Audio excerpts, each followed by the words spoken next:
स्वागत है आपका हमारे न्यू वीडियो में। इस वीडियो का हमारा टॉपिक है सही समय का इंतजार। एक बार की बात है, गौतम बुद्ध अपने शिष्यों के साथ एक गांव से दूर किसी बड़े नगर की तरफ जा रहे थे। गर्मी के दिन थे और रास्ता भी बहुत लंबा था। गौतम बुद्ध अपने शिष्यों सहित बहुत देर से चल रहे थे, जिस वजह से उन्हें बहुत प्यास लगती है। वहां से कुछ ही दूरी पर बरगद के वृक्ष की एक घनी छांव थी। सभी लोग उस वृक्ष के पास पहुंच जाते हैं। महात्मा बुद्ध अपने शिष्यों सहित वृक्ष की घनी छाया के नीचे विश्राम करने लगते हैं। बहुत देर से चलने की वजह से सभी का गला प्यास से सूख रहा था। ये बात बुद्ध जानते थे। बुद्ध ने अपने एक शिष्य को कहा, आप इस बरगद की छाया से 20 कदम दूर जाकर बरगद की 2 बार परिक्रमा करके वापस आओ। शिष्य वैसा ही करता है जैसा बुद्ध ने बताया। परिक्रमा के बाद जब शिष्य महात्मा बुद्ध के पास आया तो बुद्ध बोले कि क्या आपको किसी ठंडी हवा का अनुभव हुआ था? शिष्य बोला, हाँ महात्मा बुद्ध, उस उत्तर दिशा की तरफ से मुझे कुछ ठंडी हवा की अनुभव हुआ था। शिष्य की यह बात सुन महात्मा बुद्ध शिष्य से तुरंत बोले कि उसी दिशा में चले जाओ, जरूर वहां से कुछ ही दूर पर एक तालाब अवश्य मिलेगा। उस तालाब से सबके लिए पानी ले आओ। शिष्य उसी दिशा में जब कुछ दूर जाता है तो वहां सच में एक तालाब होता है। तालाब देख शिष्य बहुत प्रसन्न होता है और तालाब के निकट जाकर जैसे ही तालाब से पानी भरने वाला होता है, तभी शिष्य की नजर वहां दूर तालाब में कपड़े धो रही कुछ स्त्रियों पर जाती है। ये देख शिष्य मन में सोचते हैं कि यह पानी तो गंदा हो गया है।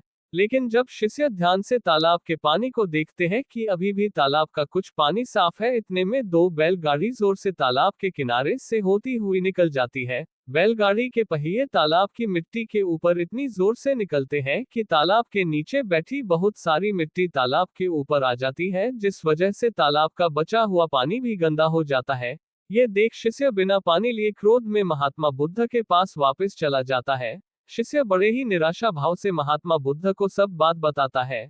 शिष्य की बातें सुन सभी शिष्य बोलते हैं कि हमें तुरंत यहाँ से निकलना चाहिए, किसी दूसरी जगह पानी की खोज करनी चाहिए, वरना प्यास के मारे जान निकाल जाएगी। इधर महात्मा बुद्ध सभी को शांत होने के लिए कहते हैं और बोलते हैं कि धीरज रखो, कुछ देर यही बैठो, उचित समय आने तक संयम बनाए रखो। सभी महात्मा बुद्ध की बात सुनकर शांत हो जाते हैं और वहीं बैठ जाते हैं। कुछ समय बीत जाने के बाद महात्मा बुद्ध फिर से अपने शिष्य को उसी तालाब से पानी लाने के लिए कहते हैं। शिष्य बिना कोई सवाल किए उसी तालाब से पानी लेने के लिए फिर से चला जाता है। तालाब की हालत देख शिष्य को यकीन नहीं होता। तालाब का पानी पूरी तरह से साफ होता है। ये देख शिष्य बहुत खुश होता है और पानी भरकर महात्मा बुद्ध के पास जाता है।